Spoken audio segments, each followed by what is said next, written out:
तर विदर्भामध्ये आज नेत्यांची मांदियाळी आपल्याला बघायला मिळणार आहे।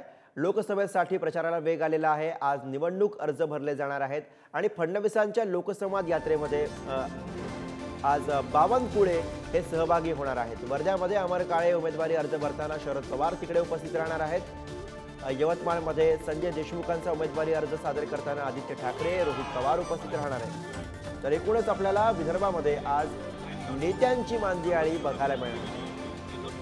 कुठे रॅली, कुठे उमेदवारी अर्ज भरतानाची मिरवणूक, तर कुठे आपल्याला सभा होताना पाहायला मिळणार आहेत आणि या सगळ्यामध्ये आपल्याला नेत्यांची मांदियाळी बघायला मिळणार। सर्वच पक्षांमधील नेत्यांनी आता विदर्भामध्ये जोर लावलेला आहे। पहिल्या टप्प्यामधल्या निवडणुका या विदर्भामध्ये होतात आणि त्या अनुषंगाने बडे नेते विदर्भाच्या दिशेने आपल्याला प्रचारामध्ये गुंतलेले पाहायला मिळतात। शरद पवार सुद्धा आज वर्ध्यामध्ये आहेत, देवेंद्र फडणवीस सुद्धा आज नागपूरमध्ये आहेत, तर आदित्य ठाकरे आणि रोहित पवार हे सुद्धा आज विदर्भामध्ये आहेत।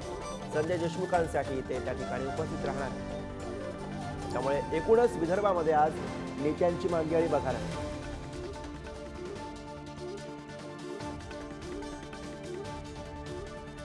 आणि याविषयीचे अधिक अपडेट्स घेऊया। जितेंद्र शिंगाडे सध्या आपल्या सोबत आहेत। जितेंद्र, एकूणच विदर्भामध्ये आपल्याला मोठ्या संख्येने सगळ्याच पक्षातल्या नेत्यांची मांदियाळी बघायला मिळते।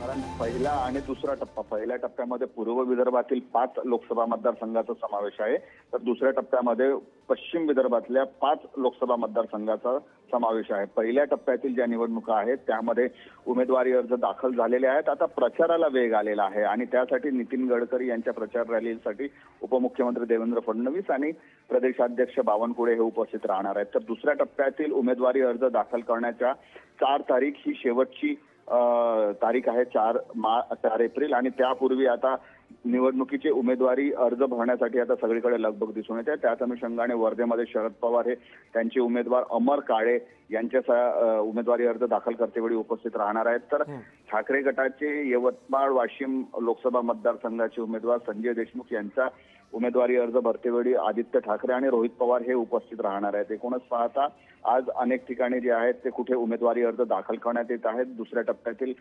निवडणुकीसाठी, तर पहिल्या टप्प्यातील प्रचाराला वेग आले आणि त्यासाठी प्रचारही आता मोठ्या प्रमाणात आपल्याला दिसून येत आहे। गुरु, बरोबर, धन्यवाद।